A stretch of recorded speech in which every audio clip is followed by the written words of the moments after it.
এক গ্রামের পাশের জঙ্গলের এক পোড়ো বাড়িতে এক ডাইনি বাস করত। এই পৃথিবীতে ডাইনির নিজের বলতে কেউ ছিল না, শুধু মিউ নামের এক ছোট্ট কালো বিড়াল ছানা ছাড়া। বিড়াল ছানাটিকে ডাইনি তার নিজের চেয়েও বেশি ভালোবাসত আর খুব যত্ন করত। আমার লক্ষ্মী মিউ সোনা, তুমি কি খাবে? তুমি কি ছাগলের দুধ খাবে? Mu mu. সেই জঙ্গলের ধারের মাঠে গ্রামের লোকেরা ছাগল চড়াতে আসতো, কারণ সব থেকে সবুজ আর তাজা ঘাস সেখানেই পাওয়া যেত।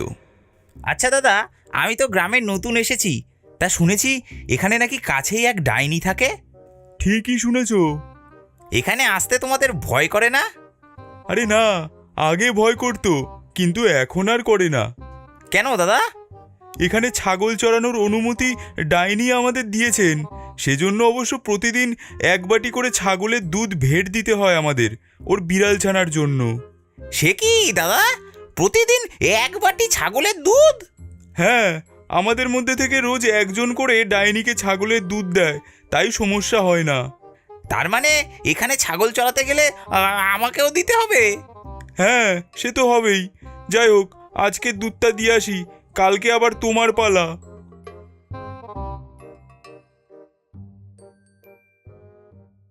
পাঁচু নামের ওই লোকটা আর কোনো উত্তর না দিয়ে চুপ করে গেল, কিন্তু মনে হলো সে মনে মনে কিছু একটা ভাবছে। অন্য লোকটি গিয়ে এক বাটি দুধ ডাইনির দোরগোড়ায় রেখে এলো। তারপর সবাই ছাগল নিয়ে যে যার বাড়ি চলে গেল।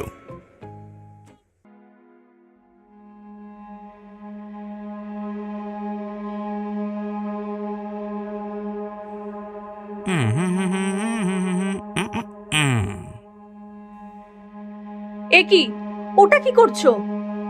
শোনো, কাল আমার পালা, মানে ওই ডাইনিকে কাল আমার থেকে এক বাটি দুধ দিতে হবে। হ্যাঁ, সে তো জানি, কিন্তু ওটা কি মেশাচ্ছ? আরে আমি অত সহজে দুধ দেবো কেন? এটা কি মগের মুল্লুক নাকি?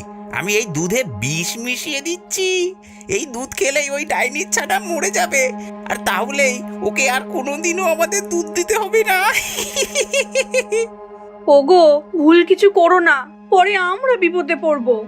আরে ধুর, এই যে আমার হাতে দেখছো রক্ষা তাবিজ, এটা আমি এক সাধু বাবার কাছ থেকে এনেছি, আর আমাদের এই বাড়িটাও সাধু মন্ত্র পড়ে বেঁধে দিয়ে গেছে। ওই ডাইনি আমাদের কিচ্ছু করতে পারবে না। পরের দিন ছাগল চড়ানো শেষে পাঁচু সেই দুধের বাটিটা ডাইনির দোরগোড়ায় রেখে এলো। Mu mu. বুঝেছি লক্ষ্মী সোনা, একটু দাঁড়া, আমি দুধটা নিয়ে আসি।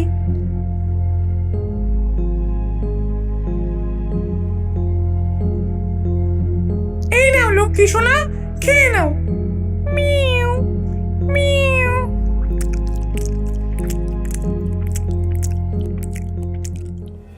মিউ মিউ মিউ মিউ মিউ মিউ।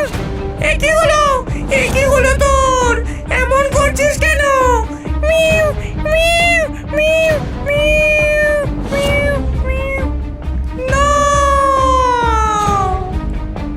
আমার সাথে বিশ্বাসঘাতকতা? আমার বিড়ালের দুধে বিষ দিলি, এর প্রতিশোধ আমি নেবই। সেদিন রাতেই ডাইনি রাগে ছটফট করতে করতে গ্রামে ছুটে আসে। তারপর পাঁচুর বাড়ি খুঁজে বের করে বাড়িতে ঢুকতে যায়, কিন্তু পারে না। মনে হয় সে যেন কোনো এক অদৃশ্য দেওয়ালে বাধা পাচ্ছে। ডাইনি তখন বুঝতে পারে যে এই বাড়িটা বন্ধন করা আছে। সে তখন আরও রেগে যায়, দাঁত কিরবির করতে করতে বলে, এর প্রতিশোধ আমি নেবই নেব। ডাইনি সেই গ্রামেরই আরেক লোকের বাড়ির থেকে একটা ছাগল চুরি করে নেয়।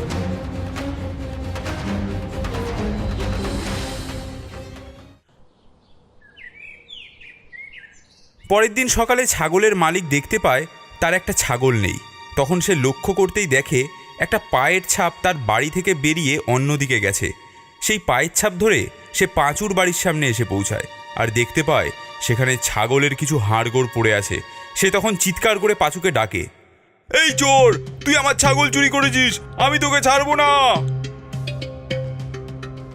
আরে আরে দাদা, আমি তোমার ছাগল চুরি করব কেন? আমি তো কাল বাড়িতেই ছিলাম। ঝগড়ায় কোনো সমাধান না হওয়াতে তারা দুজন মিলে গ্রামের প্রধানের কাছে গেল। ওই যে ওই ওই আমার ছাগল চুরি করেছে। আমি করিনি। আমার গোয়ালের বাইরে ওর পায়ের ছাপ পেয়েছি।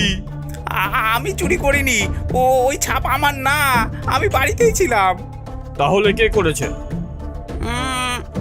মনে হয় গ্রামের বাইরের ওই ডাইনি করেছে। ডাইনি কখনো কোনো দিন আমাদের কারো ছাগল চুরি করেনি, তাহলে আজ কেন করবে? পাঁচু এবার থেমে গেল। সে ভয় পাচ্ছিল যদি সবাই জেনে যায় যে দুধের সাথে বিষ মিশিয়ে ডাইনিকে দিয়েছে, তবে সবাই তাকে গ্রাম ছাড়া করে দেবে। তাই সে আর কিছু বলে না। তখন প্রধান বলেন, তুমিই চুরি করেছো, আর কোনো কথা নয়। তুমি জরিমানা হিসেবে তোমার একটা ছাগল ওকে দিয়ে দেবে। হ্যাঁ?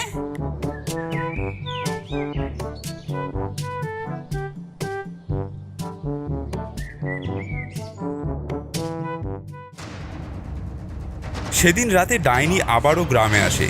তারপর পাঁচুর রূপ নিয়ে আর এক গ্রামবাসীর একটা ছাগল চুরি করে নিয়ে পাঁচুর বাড়ির সামনে হাড়গোড় ফেলে রাখে। পাঁচু বুঝতে পারে যে এটা ডাইনিরই কাজ, কিন্তু সে কিছুই করতে পারে না।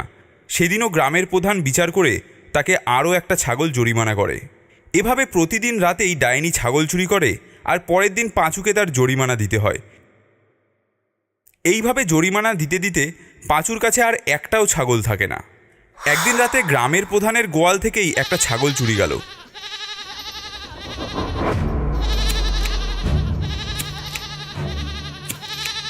এত রাতে ছাগলের চিৎকার কেন?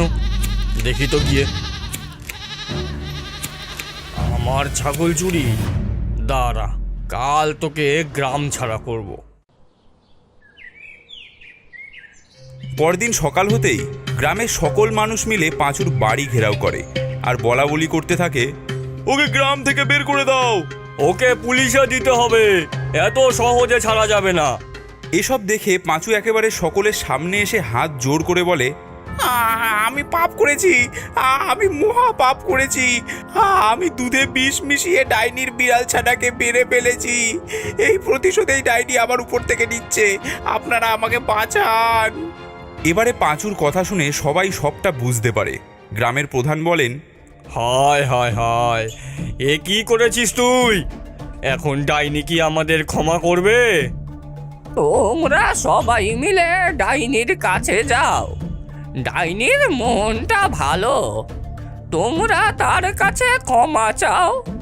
আর আমার বাড়ির একটা বিড়াল বাচ্চা দিয়েছে, সেখান থেকে একটা সুন্দর কালো বাচ্চা ওর জন্য নিয়ে যাও।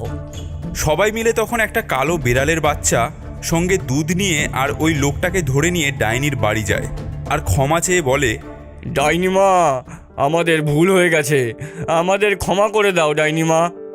এই তো আমার নতুন লক্ষ্মী ছানা, কই দাও ওকে আমার কাছে দাও। এই লোকটাই বিষ দিয়ে তোমার বিড়ালকে হত্যা করেছে। আমরা আজই ওকে গ্রাম থেকে বের করে দেব। আমার ভুল হয়ে গেছে, আমি অনুতপ্ত। আমায় ক্ষমা করে দিন। ওকে বের করে দিতে হবে না, ওর সাজা ও পেয়ে গেছে। আর অনুতপ্ত হলে পাপও কেটে যায়, তাই ওকে ক্ষমা করে দিলাম।